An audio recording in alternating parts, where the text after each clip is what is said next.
सुप्रभात। बाबा कहते हैं, मेरे प्यारे बच्चे, मुझे पता है तुम रिश्तों में इस तरह से जकड़ गए हो कि वो रिश्ते जो तुम्हारे बहुत करीब हैं दर्द का एहसास दिला रहे हैं। लेकिन तुम उन रिश्तों के बिना रह भी नहीं सकते हो और दूर भी नहीं जाना चाहते हो। चेहरे पर एक बनावटी खुशी लेकर सबके सामने आ रहे हो ना। कब तक तुम ऐसा करोगे? सच्चाई स्वीकारने की कोशिश करो, सब सही हो जाएगा। उन रिश्तों में मुझे भूल भी जाते हो क्योंकि तुम्हारे मन में इतनी उलझनें चल रही हैं रिश्तों को लेकर के। इसे स्वीकार करें या ना करें, यही सब प्रश्न। तुम दूर नहीं रह पा रहे हो और पास भी नहीं रह पा रहे हो। इस कारण तुम्हारा मन बेचैन है। जब तुम ज्यादा परेशान होकर मुझसे बातें करते हो ना, मैं वो सब बातें सुन रहा होता हूँ।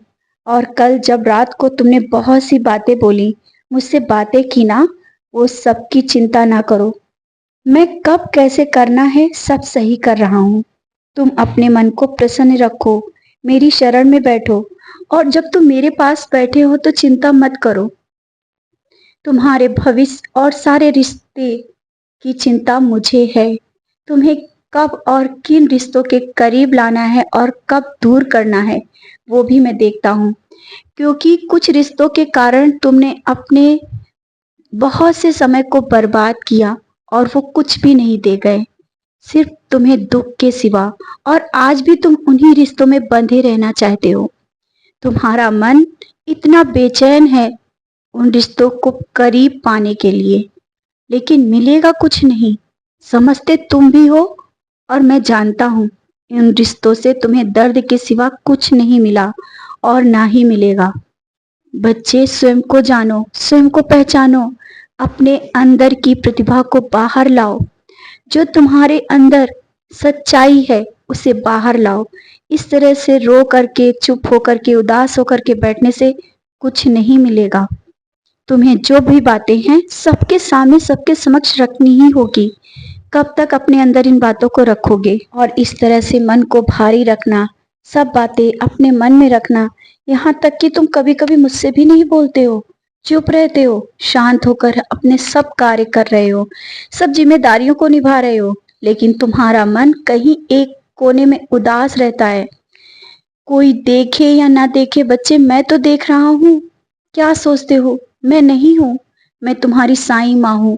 हर एक छुपे हुए दर्द को मैं महसूस कर रहा हूँ, तुम्हारे हर एक दर्द को देख रहा हूँ।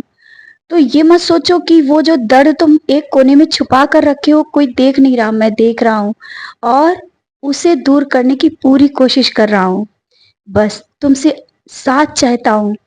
तुम विश्वास के साथ, जिस विश्वास के साथ मुझसे जुड़े हो ना, उसी विश्वास के साथ आगे बढ़ो, नए जीवन की शुरुआत करो। क्योंकि मैं तुम्हें वो खुशियां देना चाहता हूँ शायद तुम अभी नहीं समझ पाओगे। और अभी तक तुमने बहुत कष्टमय जीवन व्यतीत किया, कुछ भी नहीं मिला, लेकिन तुम्हारी भक्ति, भाव, सेवा मुझ में जो है ना वो कम नहीं हुई। आंसू बहाते रहे लेकिन मेरे करीब बैठे रहे। यही भक्ति और भावना मैं देख करके मैं तुमसे बहुत खुश हूँ। और शिरडी आने का विचार जो मन में बनाया है ना, बहुत खुशियों के साथ तुम शिरडी आओगे, जल्दी ही, बहुत खुशियों के साथ। जो मैं दे रहा हूँ उसे स्वीकार करना और सब बहुत अच्छा होगा। तुम सोच रहे हो ना कि मैं कब तुम्हें अपने चमत्कार दिखाऊंगा, अपनी लीलाएं बताऊंगा, या ऐसी एक लीला करूंगा जो तुम सबसे बता सको। बहुत बड़ी लीला करूंगा मैं तुम्हारे साथ, बहुत बड़ा चमत्कार, जिसे तुम बताकर बहुत खुश होगे। तुम भी चाहते हो कि तुम मेरी लीलाओं का गुणगान करो कि तुम्हारे साथ कोई बहुत बड़ा चमत्कार हुआ। हाँ, होगा, बहुत बड़ा चमत्कार होगा। और ऐसे चमत्कार हुए भी हैं तुम्हारे साथ, लेकिन छोटे छोटे चमत्कार तुम भूल जाते हो।